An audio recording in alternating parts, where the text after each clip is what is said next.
20,000 people die of cancer every day. This translates to 8 million deaths every year, 500,000 of which are Americans. At the beginning of the last century, 1 person out of 20 would get cancer. In the 1940s, it was 1 out of every 16 people. In the 1970s, 1 person out of 10. Today, 1 person out of 3 gets cancer in the course of their life. Over 1 million Americans are diagnosed with a new cancer every year. All these people suddenly plunge into a dark tunnel that will dramatically change their life for many years to come. Faced with an apparently endless chain of medical tests, examinations, second opinions, medications, new tests, surgical operations, support therapies, and follow-up checks, they find themselves at the complete mercy of the disease. While in that tunnel, each patient feeds an immense medical apparatus that employs hundreds of thousands of people and generates millions and millions of dollars for the medical and pharmaceutical industries. From research laboratories to medical schools, from prevention clinics to worldwide drug sales. Today, the cancer medical apparatus is so large and expensive that it needs its patients in order to survive, just as much as the patients need the apparatus. Cancer is a big business, one of the biggest businesses. The typical cancer patient spends at least $50,000 to treat his or her disease. With 1 million new American cancer patients every year, that translates to $50 billion annually spent on cancer treatment in the United States. But to modern oncology, cancer still remains a mystery. What a century ago were just wooden contraptions, able to lift only a few feet off the ground, today have become sophisticated jets, capable of reaching incredible heights at 3 times the speed of sound. What a century ago was the creaking sound of the telegraph over some rustling wires, today has become a global network of fiber optics, where millions of people exchange information in all possible directions. What a century ago was still a relatively unknown planet, today has been lit by day and night, and it has been explored to the extent that we can visit it in every longitude and latitude from the comfort of our home. The only thing that has not changed in the last 100 years is the apparent incapacity of medical science to understand and conquer a disease like cancer. Why? The official theory maintains that cancer is a problem that originates in the human cell. Cancer is a group of over 100 diseases characterized by abnormal, uncontrolled cell growth. Cancer is a sometimes fatal disease caused by the abnormal growth and division of cells. While normal cells have well-defined walls and nuclei, the uncontrolled growth in cancer cells causes the creation of abnormal, unstructured masses of tissue, known as neoplasms or tumors. Most cancer-related deaths are due to metastasis, malignant cells that penetrate into the circulatory system and establish colonies in other parts of the body. How and where the migrating cells stop is different for different cancer types. Once the tumor cells are no longer moving, they can begin the process of forming a new tumor by leaving the blood vessel and beginning to reproduce in the new location. If the new environment is suitable, the newly arrived cell will begin to grow and a new tumor will develop. This official theory, also called molecular theory, is basically the same that was formulated more than 50 years ago. Cancer begins as a departure from normal cell growth that is harmful and unceasing. If the abnormal cells grow slowly in a limited area, they are called benign tumors. If the cells are spread to other parts of the body, they constitute a malignant tumor, one that is cancerous. Cells of malignant growths break off and travel through the bloodstream to other parts of the body. There, they may start new cancerous growths. In the last 50 years, the search for the cause of cancer within the human cell has been pushed beyond the limits of anyone's imagination.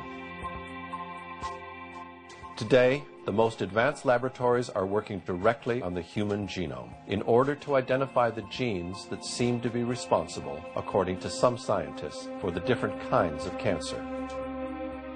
This opens the door to a dreamlike scenario for the pharmaceutical industry.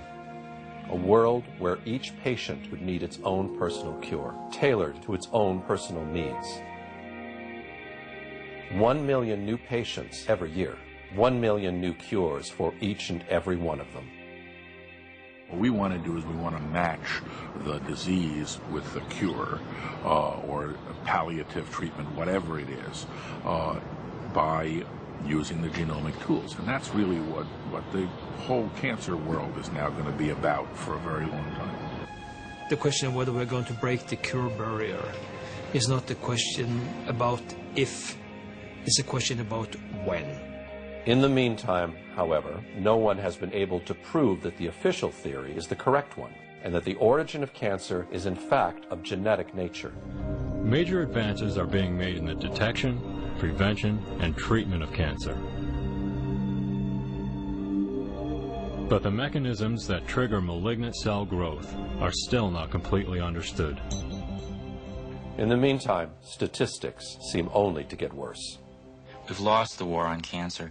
Since the 1950s, the outlook for most cancer patients has remained the same, a 1 in 3 chance of living for 5 years after diagnosis using conventional therapy, surgery, radiation, chemotherapy, drugs. The fact is that today, 2 out of 3 American cancer patients will be dead before 5 years. Despite such dismal results, official oncology continues to impose on patients the only 3 therapies that have ever been authorized in the last 100 years: surgery, chemotherapy, and radiotherapy. And 2 of the 3 are actually carcinogenic. Surgery is the oldest technique and the most successful of the 3. But surgery is useful only when the cancer is localized, a minority of cases. Patients also fear radiation's dangerous side effects. One of these is that radiation can actually cause cancer. The use of radiation remains controversial even in medical circles. As much as we could work with her, say on a math problem, she was not comprehending it. It would take a long time to get like a worksheet done. Parts of Elizabeth's brain weren't there anymore because of the radiation, that it had killed that part of the brain.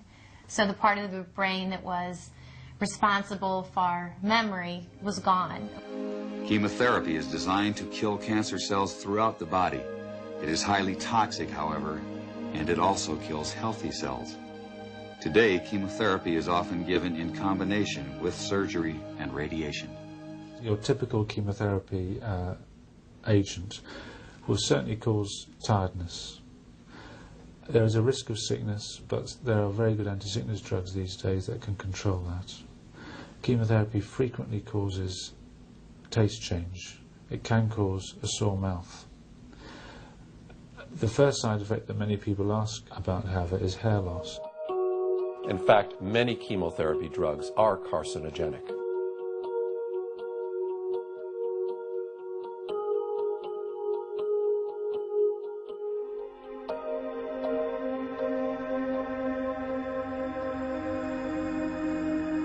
Their toxicity is so high that all personnel handling them must observe very strict safety rules. Their disposal calls for total destruction and incineration of anything that comes in contact with them. Some of these drugs remain partially toxic even after incineration beyond 1800 degrees Fahrenheit. But there is something new about chemotherapy that's been emerging of late. Many women who undergo chemotherapy for breast cancer describe unsettling changes to their memory and concentration. Researchers at the University of Michigan Comprehensive Cancer Center say this phenomenon is very real. Women have complained of cognitive changes that have occurred during the time that they've been treated for breast cancer for a long time now.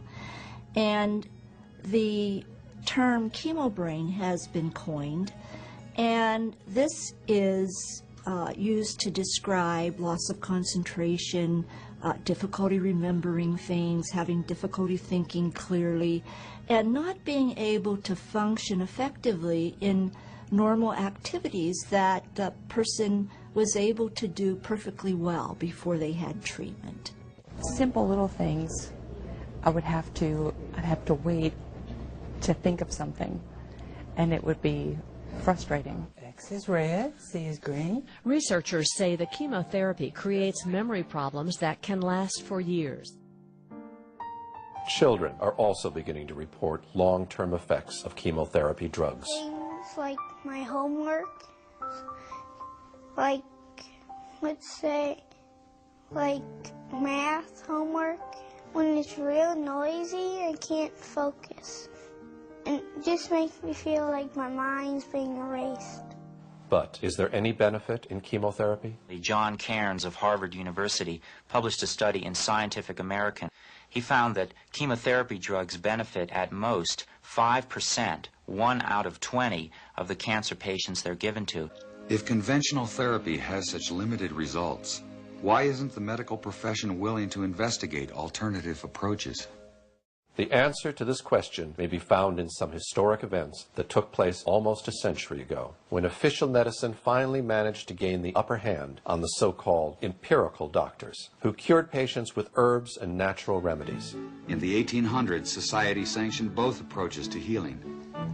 Patients had a choice of using either doctors, called allopaths, or natural healers, called empirics or homeopaths. The two groups waged a bitter philosophical debate. The allopathic doctors called their approach heroic medicine.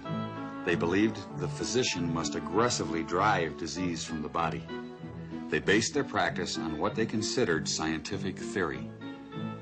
The allopaths used 3 main techniques. They bled the body to drain out the bad humors. They gave huge doses of toxic minerals like mercury and lead to displace the original disease. They also used surgery, but it was a brutal procedure before anesthesia and infection control. Few patients were willing to have surgery. Most patients feared allopathic methods altogether. Satirists of the day remarked that with allopathic treatment, the patient died of the cure. Competing with the doctors were the empiric healers. Contrary to the doctors, they believed in stimulating the body's own defenses to heal itself. Instead of poisonous minerals, they used vegetable products and non-toxic substances in small quantities. They especially favored herbs learned from Native American and old European traditions. The empirics said they based their remedies not on theory, but on observation and experience. Satirists of the day added that with empiric treatment, the patient died of the disease, not the cure. And the balance of medical power remained equal until the turn of the century. Then, new medical treatments emerged that were potentially very profitable. The AMA joined with strong financial forces to transform medicine into an industry. The fortunes of Carnegie, Morgan, and Rockefeller financed surgery, radiation, and synthetic drugs. They were to become the economic foundations of the new medical economy. The takeover of the medical industry was accomplished by the takeover of the medical schools. Well, the people that we're talking about, Rockefeller and Carnegie in particular, came to the picture and said, we will put up money. They offered tremendous amounts of money to the schools that would agree to cooperate with them. The donors said to the schools, we're giving you all this money. Now, would it be too much to ask if we could put some of our people on your board of directors to see that our money is being spent wisely? Almost overnight, all of the major universities received large grants from these sources and also accepted 1, 2, or 3 of these people that I mentioned on their board of directors, and the schools literally were taken over by the financial interests that put up the money. Now, what happened as a result of that is that the schools did receive an infusion of money. They were able to build new buildings. They were able to add expensive equipment to their laboratories. They were able to hire top-notch teachers. But at the same time as doing that, they skewed the whole thing in the direction of pharmaceutical drugs. That was the efficiency in philanthropy. The doctors from that point forward in history would be taught pharmaceutical drugs. All of the great teaching institutions in America were captured by the pharmaceutical interests in this fashion. And it's amazing how little money it really took to do it. Surgery became viable with anesthesia and infection control, and doctors advocated expensive, radical operations. These in turn produced the need for a large, lucrative hospital system. Radium fever swept medicine. The price of radium rose 1,000% almost overnight. Another costly technological industry entered the hospital system. A drug industry grew out of the booming patent medicine business. The doctors changed educational standards and licensing regulations to exclude the empirics. Soon, only AMA-approved doctors could legally practice medicine. In a brief 20 years, the AMA came to dominate medical practice. Organized Medicine launched a media campaign to associate the empirics with quacks. The code word for competition was quackery. So now, the average doctor goes through school. He gets a great education. He has to be really smart to get through it. He learns all about drugs. He doesn't know too much about basic nutrition. I found that the average wife of these physicians knows more about nutrition than he does. But they sure know their drugs. And if you go to your typical doctor today, I don't care what it is, chances are you're going to walk out of there with a prescription. Why? Because that's what he has been trained to do. The companies that make up the pharmaceutical industry are among the largest corporations in the world. Together, these businesses have come to be known as Big Pharma. In 2004, their combined global sales were over $500 billion, with Pfizer and Johnson & Johnson leading the pack. In the U.S., the core of Big Pharma's immense profits is from sales of prescription medication. And since these drugs can only be prescribed by medical professionals, most of the industry's promotional and marketing activities are directed at doctors, pharmacists, and other healthcare providers. This starts out at the first day of medical school, and in many medical schools, even the incoming students that are 2 years away from seeing a patient will start to get gifts from the pharmaceutical industry. And as these students get farther along in their medical education, the interactions and the gifts escalate to free lunches, to dinners. Champagne, brunches, happy hours, New York jet tickets. No matter where you spend the money, you make money. And my boss always told me, don't worry about it. There'll always be more funding.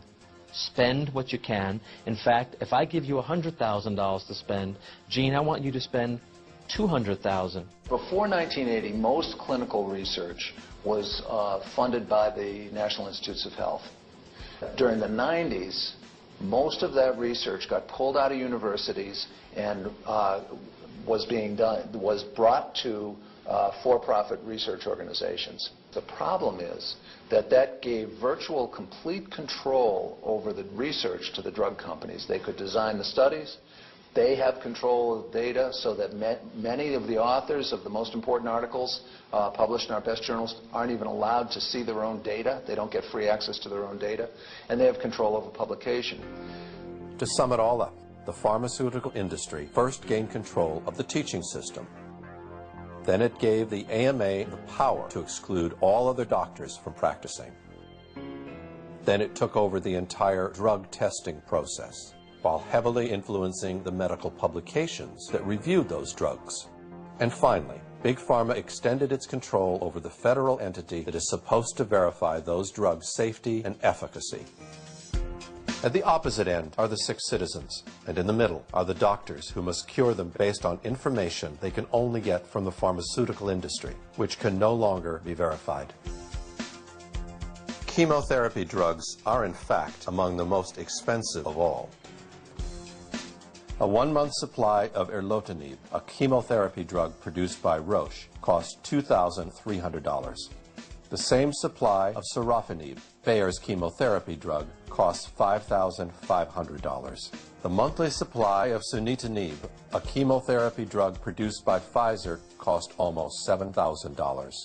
The drug industry is the most successful global industry in the world. What they don't want you to do is get better, because if you get better, their market's gone.